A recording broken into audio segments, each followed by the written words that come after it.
Gill Gross here for Action Network and a best bet for Friday at Wimbledon. Sometimes a line just surprises you, and for me, this is one of those. John Isner at plus 150. First saw it at plus 160 against young Italian Jannik Sinner in a third-round matchup. And most of this is just about Sinner's grass court resume. He hasn't proven anything on this surface yet. Had never won a tour-level match on grass coming into Wimbledon. He had an 0-4 record with all 4 losses coming against opponents ranked lower than him. Nicholas Jarry in 2019, Draper and Fucsovics last year, Tommy Paul last week in Eastbourne. None of these are horrendous losses, but I don't like any of those guys as much as I like John Isner in this spot.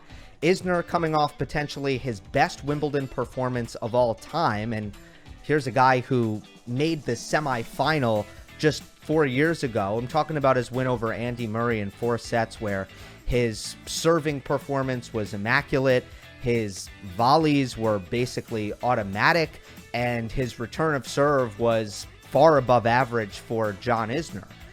Now, that semifinal run in 2018 was actually the only time that John has made it past round 3. A lot of people assume that Wimbledon has always been a great place for him. It actually hasn't, but you look at his round 3 losses, every time he's made it to round 3, and I actually think he's more vulnerable in the first 2 rounds when the grass is new and it's slicker and lower bouncing. Isner actually likes a high bounce, and Wimbledon, especially at the beginning of the tournament, is a bounce that doesn't really help Isner kind of get into his aggressive second serve returning game. Anyway, these round 3 losses, 5-setter against Tsonga, 5-setter against Cilic. Both of those went past 6-all in the 5th. Close 4-setter against Feliciano Lopez. These are decorated grass court players. They are all players who surpass Jannik Sinner when it comes to what we know that they could do on grass, especially a couple of years back in the mid-2010s, which is when these matches that I'm referencing occurred. So basically, the deeper Isner gets in Wimbledon, the better these conditions begin to suit him. I think that's something to watch out for as the grass court firms up as it's played on more and begins to bounce a little bit higher. Let's talk about the head-to-head. It's 1-1, but I think this is why Sinner is such a sizable, or as sizable a favorite as he is in this matchup. The last time Sinner and Isner played, it was last fall, Davis Cup. Sinner gave John the worst loss of his entire career, 6-2, 6-love. But when you have the serve like Isner has, that's a rare scoreline. In fact, it's a one-of-a-kind scoreline. It's the worst loss in John Isner's career, the only time he's completed a match winning just 2 games. Again, Davis Cup, Torino, Italy. Let's explain away this result. Not completely. Like, I understand you have to factor it in. You don't love that for John.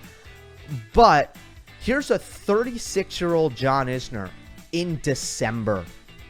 If you've noticed kind of John's scheduling and how he's managing his career these days, he's picking his spots. He is not locked in, week out. And you have to think post-US Open, when so many players way past the US Open, rubbing right up against the off-season, John Isner was likely in vacation mode at this point. There is no way that he was really at the peak of his competition level in December. 36-year-old John Isner, no. And then Sinner, of course, playing in Italy, in Davis Cup as a young player. I mean, the motivation there is really lopsided, not to mention the conditions on the indoor hard court that Sinner had been practicing on for about 2 weeks because he was at the year-end championships as well. So, look, it's one match that I'm going to toss aside. I think there's plenty reason enough to toss aside, especially because Isner won their first meeting. The head-to-head shouldn't scare you off. It doesn't scare me off of this bet, personally. Stylistically, This is not really where I see the edge for Isner, if we're being honest. I do think that Sinner has shown a nice ability to return the biggest serves in the world. Win over Opelka, the win over Isner. He's played Nick Kyrgios well as well. However, he does like baseline rhythm, and he's not going to get that against Isner at Wimbledon. Plus, the serving is just a massive mismatch, and that's the most important thing on this surface, which rewards great serving to such a great extent.